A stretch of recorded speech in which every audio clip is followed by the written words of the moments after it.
নমস্কার, এসপিএন চ্যানেলে আপনাদের স্বাগত। আমরা পেয়ে গেছি মোহামেডান ক্লাব কর্তা কামারদাকে। কামারদা, তিন প্রধানের মতো এক প্রধানের আজ এই দুরবস্থা, কতদিন ধরে, কতদিনে ঠিক হবে? সত্যি আমাদের ওরা লড়াই চালিয়ে যাচ্ছে, কি বলবে?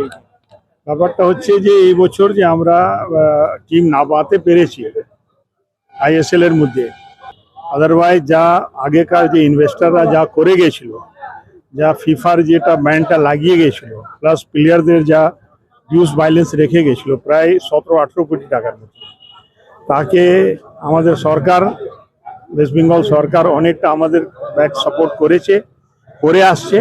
তার অবদানেই আমরা আজকে আইএসএল খেলতে পারছি। আর যে আমরা ফরেনার নিতে পারিনি, তার মধ্যেও যে আগেকার ইনভেস্টার ছিল তারা এমন কলকাঠি করে গেছিল যে আমরা বাধ্য হলাম ইন্ডিয়ান স্কোয়াড নিয়ে নামাতে।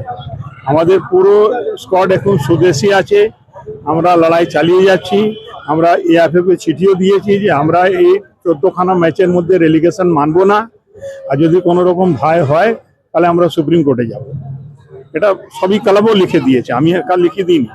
এর জন্যে অবনমনের কোনো ভয় নেই, কিন্তু তাও আমরা চাইছি যে আমাদের ছেলেরা যেরকমভাবে মিরাজউদ্দিন চেষ্টা করে যাচ্ছে, যেরকমভাবে কালকেও ম্যাচ হয়েছে, যে রেফারি যদি ওই গোলটাকে বাতিল না করে, কোনো জায়গা টাচই করেনি, গোলকিপার গায়ে থেকে অনেক সাইড হয়ে বেরিয়ে গেছে, তাকে ওটা ফল দিয়ে দিল, গোল দিল না। এগুলো এক চক্রান্ত চলছে, বাংলা ফুটবলের সঙ্গে অনেক বড় চক্রান্ত চলছে দিল্লির।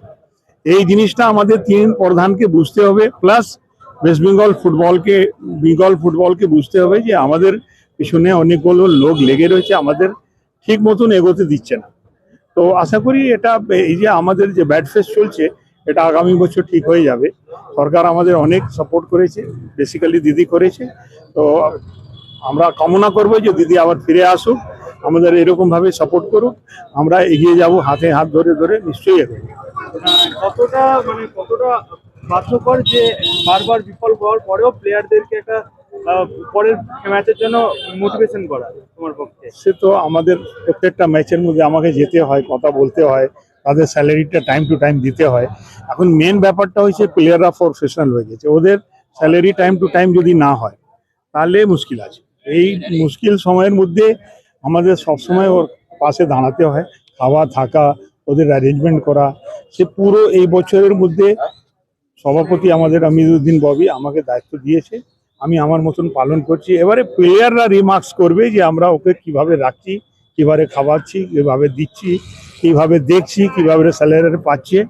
আমি ম্যানেজমেন্টটা শুধু দেখছি, অ্যারেঞ্জমেন্টটা তো আমিরুদ্দিন ববি পুরোই দেখছি। ওই কোথায় থেকে কি করছে না করছে, ওকে ধরে একে ধরে। আর মাঝখানে যারা যে একটা অ্যাডভার্টাইজমেন্ট নেওয়ার চেষ্টা যারা করে, তাদেরকে বুঝতে হবে যে ক্লাবের সঙ্গে যতক্ষণ আছে ততক্ষণই লোক ওকে জিজ্ঞেস করে, না হলে কেউ জিজ্ঞেস করে।